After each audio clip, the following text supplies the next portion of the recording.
Good morning, everyone. Happy Thursday. How are you enjoying this cool weather? I am going to go out and mow just as soon as we're finished here.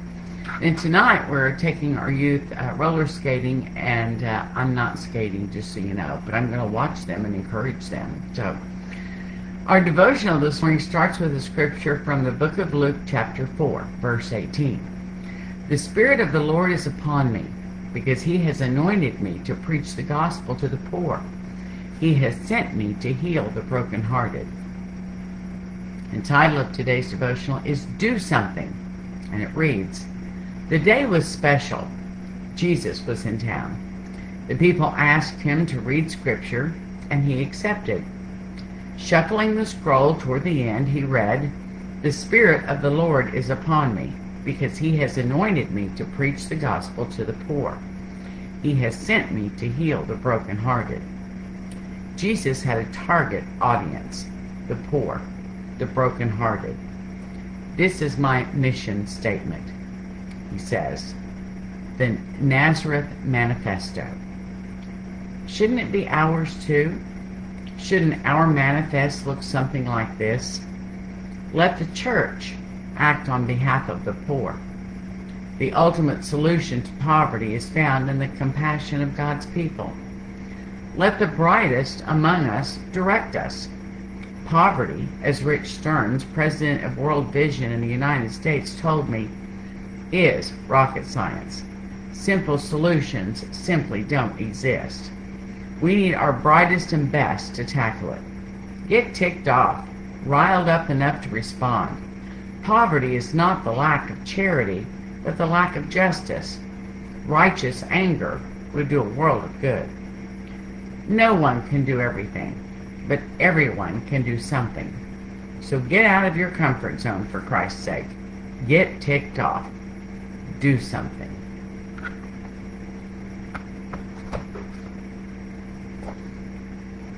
What are we doing? All of us, individually and together, corporately, what are we doing? I mean, many of us, I know, give to wonderful causes, and many of us contribute each month to the church to help, feed the homeless in our area. And I am so blessed by how we have reached out to the homeless, the marginalized in our area. There have been so many loads of clothing and shoes and things that have been delivered out on the streets and at Joe's Addiction, and we have packed sack lunches and taken them out, and we are doing all we feel that we can do right now corporately. But what about us individually as well? We can all do something. Whether it's when you're passing somebody standing on the sidewalk and they've got a cup out asking for change. Are we going to miss 2 quarters in our pocket? Let's face it. We can all do something. You've got all those old blankets in your closet that you don't use. We all save things. It's like we hoard things that, I might someday need that. When is it going to become such an Arctic blizzard and you have no heat in your house that you need 72 blankets? During the winter months, carry some of those blankets around your back seat or in your trunk. And when you see somebody on the side of the road or somebody sitting under a bridge and they're obviously sitting there shivering, give them a blanket, a used blanket. If you clean out your closet of all your extra coats, right now it's a hard time to think about anybody needing coats, but it's not going to be long. People, this is Oklahoma. It's going to be 110 one day and it's going to be sub-zero the next, it seems like. Today the weather is absolutely gorgeous outside. That's why I'm going to go mow before it gets hopefully even above 80 degrees. What a treat that is. But it also reminds us when they've got a cold front in the weather forecast, which is what we have right now. Maybe 75 doesn't seem like a cold front, but compared to the 99 yesterday, it's bliss, let's face it. But colder days are coming. If you're like me, you've got a sock drawer that's absolutely crammed full of socks. You've got an underwear drawer that's absolutely crammed full of underwear. You've got, there again, I'm telling off on myself, I've got one closet that's t-shirts. I wear the same 10 t-shirts all the time, but I got them all there. I'm going to go through them. I've got one whole closet that's nothing but pants. I've got one whole closet that's nothing but suit jackets to wear on Sunday morning. We've got so much more than we need.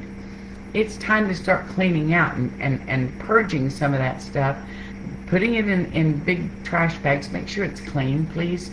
And we will, at the church, drop it off to people who are in need. I promise you. We'll save the coats back until it starts getting cold outside.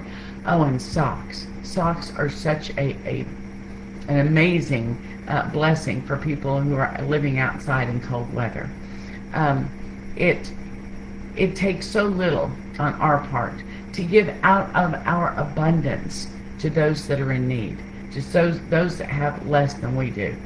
And I know sometimes we get to feeling like, well, I don't have much.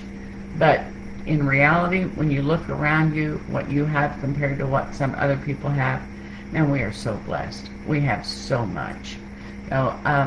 In the hottest days in the summer, when we can step inside in the air conditioning and cool off, think about living on the streets and not being able to step inside anywhere to cool off.